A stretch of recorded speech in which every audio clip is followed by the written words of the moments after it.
দর্শক, আপনারা আছেন অসময় টিভির সাথে, আর আমি রিপোর্টার কাকা।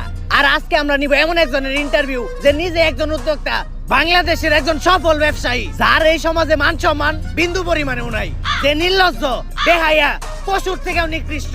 তার মানে দর্শক, আপনারা বুঝতেই পারতেছেন আমি একজন কাপড় ব্লগারের ইন্টারভিউ নিতে আসছি। তো চলেন দর্শক বৃন্দ, সেই বউ ব্যবসায়ীর বাড়ির ভিতরে ঢুকি।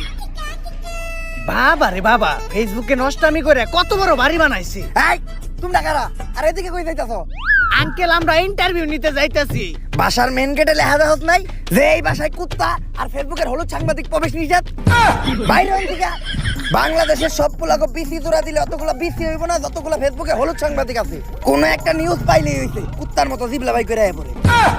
আঙ্কেল, আপনি ভুল ভাবতেছেন, আমি ফেসবুকের কোনো হলুদ সাংবাদিক না, আমি অসময় টিভি থেকে আসছি।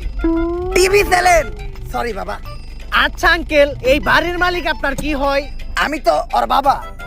কি বলেন আঙ্কেল, আপনি একজন কাপড় ব্লগারের বাবা? আচ্ছা আঙ্কেল, আপনি যে একজন বউ ব্যবসায়ীর বাবা, এতে আপনার অনুভূতিটা কি? ওয়াক্ফ লজ্জা করে। আমি তো সমাজে মুখই দেখাইতে পারি না, এর লেগে আমার কেউ জিগাইলে আমি কই দিয়ে আমি কামলা দিয়ে খাই। আমার কোনো পোলাপান নাই। আঙ্কেল, আপনি এভাবে বলতে পারেন না। যত যাই হোক, আপনি তো একজন সফল বউ ব্যবসায়ীকে জন্ম দিয়েছেন। জন্ম তো আমি দিতে চাই নাই, আসলে ওটা ভুল হয়ে গেছে। দুষ্টা তো আর আমার না, দুষ্টা হইলো ওই ঘরের রাইতের। ফার্মেসি খোলা ছিল না।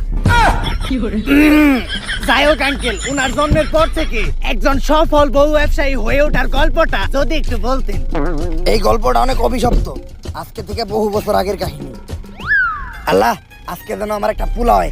আমার স্বপ্ন, আমার একটা পোলা হইলে আমি ওরে মুকেশ আম্বানির মতো বড় ব্যবসায়ী বানামু। আমিন। কংগ্রাচুলেশন, আপনার ছেলে সন্তান হইছে। আলহামদুলিল্লাহ, আমার দোয়া কবুল হইছে। কিন্তু একটা সমস্যা আছে, ওর রিপোর্ট দেখে যেটা বুঝতে পারলাম, ওর মাথায় তো ব্রেন নাই, ব্রেনের জায়গায় গু আছে।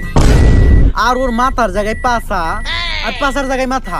আর এটা থেকে বোঝা যায় ওর কোনো লজ্জা শরম থাকবো না। বড় হওয়ার পর ও একটা নির্লজ্জ বিহায় হইব।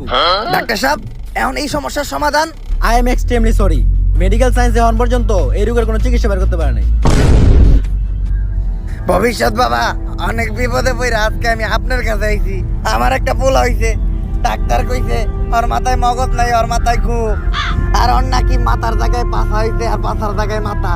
এর লেগে ওর নাকি কোনো লজ্জা শরম থাকবো না। আমার স্বপ্ন হইলো আমি আমার পোলারে বড় একটা ব্যবসায়ী বানাবো। কিন্তু এগুলা দেখার পর তো মনে হইতাছে ও বড় একটা টিকটকার হইব। বাবা, আপনি কিছু একটা করেন। তুই কান দিস না বচ্চ, এখনই আমি তোর পোলার ভবিষ্যৎ দেখতাছি। আই এম ব্যাক, জিম এবার কাপড় ব্লগার করে ঠেক।